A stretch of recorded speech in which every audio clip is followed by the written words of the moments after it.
एक बार की बात है, श्री यमुना जी की बाढ़ से आपके आश्रम ग्राम बुढ़िया के डूब जाने की आशंका हो गई। सभी गांव वाले बचाव के लिए गांव के चारों ओर ऊंची दीवार बनाने लगे, परंतु जब उससे भी बाढ़ रोकने में असफलता नहीं मिली तो त्राहिमाम करते आपके पास आए। आपने मन में विचार किया कि श्री यमुना महारानी तो स्वामिनी जी हैं, मेरे आराध्य के प्राण भी हैं, यदि वो कृपा कर पधार रही हैं तो यह तो हर्ष का विषय है। ऐसे में भला उनके मार्ग में अवरोध खड़ा करना कहाँ उचित है। ऐसा सोचकर आपने फावड़ा उठा और श्री यमुना जी से गांव तक का मार्ग बना दिया। सब लोग उनके इस क्रियाकलाप को आश्चर्य भाव से देखते रहे, परंतु यमुना मैया के उनके दिव्य भाव को जानकर धारा के रूप में आश्रम तक आकर फिर वापस चले गए। आपके इस अलौकिक प्रभाव से आज बुढ़िया ग्राम में आपका सुयश गाया जाता है। आपका एक ब्राह्मण शिष्य था, संपत्ति तो उसके पास बहुत थी पर संतान कोई न थी। एक एक करके उसने 3 विवाह किए पर संतान की प्राप्ति न हुई।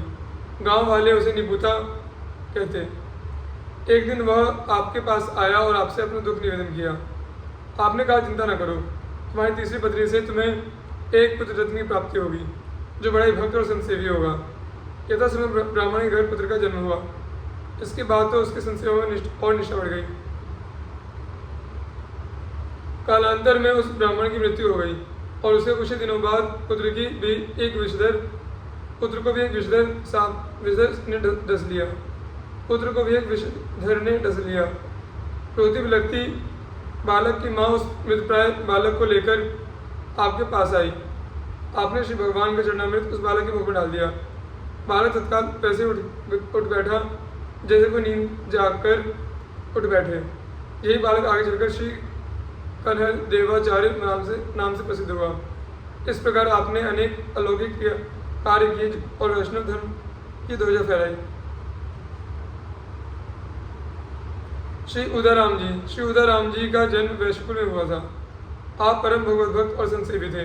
आपकी पत्नी भी परम भागवती और पतिपरायणा थी। एक पुत्र के जन्म के बाद आप दंपति ने निश्चय किया कि अब पितृ ऋण से उऋण होने के लिए संतान हो गई है, अतः शेष समय भगवत भजन और संत सेवा में ही बिताना चाहिए। यह निश्चय कर पति पत्नी भगवत भजन और साधु सेवा में रत हो गए। भगवान ने इनकी संत सेवा को प्रकाशित करने के लिए इनकी परीक्षा लेने का विचार किया।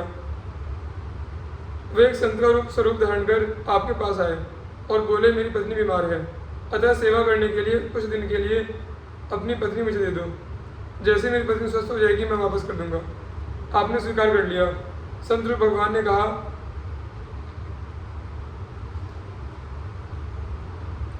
अब आप इन्हें मेरे आश्रम तक छोड़ाएं। इसके लिए भी आप तैयार हो गए और पत्नी को लेकर संत के आश्रम पर पहुंच गए। तब तक रात का अंधेरा हो गया था, अतः संत के आग्रह पर आप भी वहीं रुक गए। प्रातः आँख खुलने पर देखा कि दोनों पति पत्नी आश्रम में नहीं बल्कि अपने घर में हैं। तब आपको विश्वास हो गया कि संत रूप में स्वयं श्री भगवान ही हमें संत सेवा का फल देने आए थे।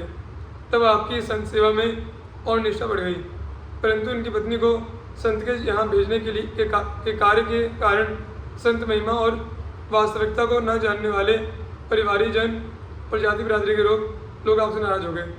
प्रथम तो उन लोगों ने आपको संत सेवा और वैष्णव से नाता तोड़ने के लिए कहा, परंतु जब आप न माने तो राजा के पास झूठी शिकायत कर दी कि उदाराम के पास बहुत धन है, परंतु यह राजगढ़ नहीं देता।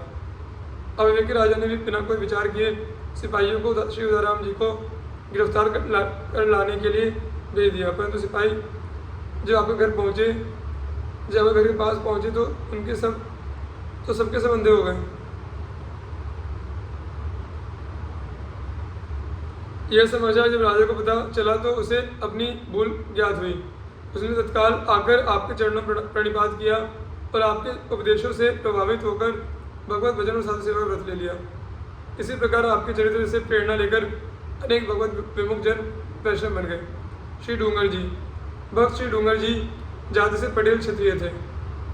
संत सेवा में आपकी बड़ी निष्ठा थी, परंतु आपके पिता को यह सब व्यर्थ लगता था, अतः आप पिता छिपाकर संतों को खिलाने पिलाने में धन खर्च कर दिया करते थे।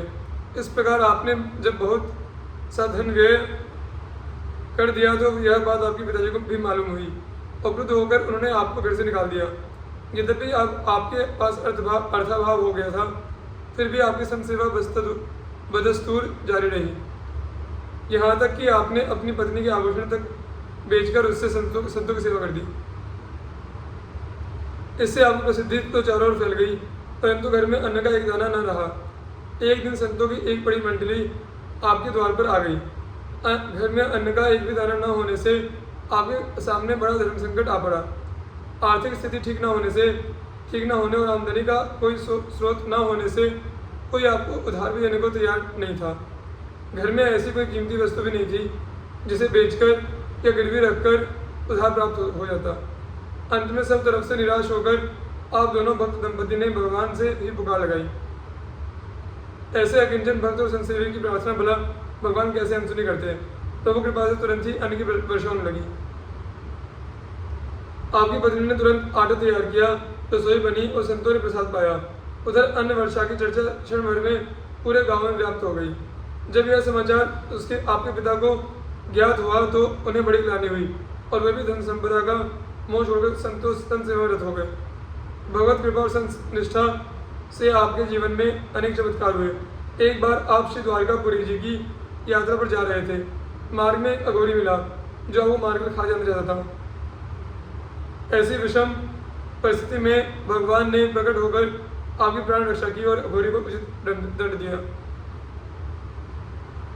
आप वैष्णव धर्म के प्रचार प्रसार के लिए प्रायः यात्राएं किया करते थे। एक बार आप कहीं जा रहे थे, मार्ग में देखा कि गर्भवती स्त्री अपने मृत पति के साथ सती होने जा रही है। यह देखकर आपको बड़ी दया आई और आपने भगवत चरणामृत की कुछ बूंदें उस मृत व्यक्ति के मुंह में डाल दी।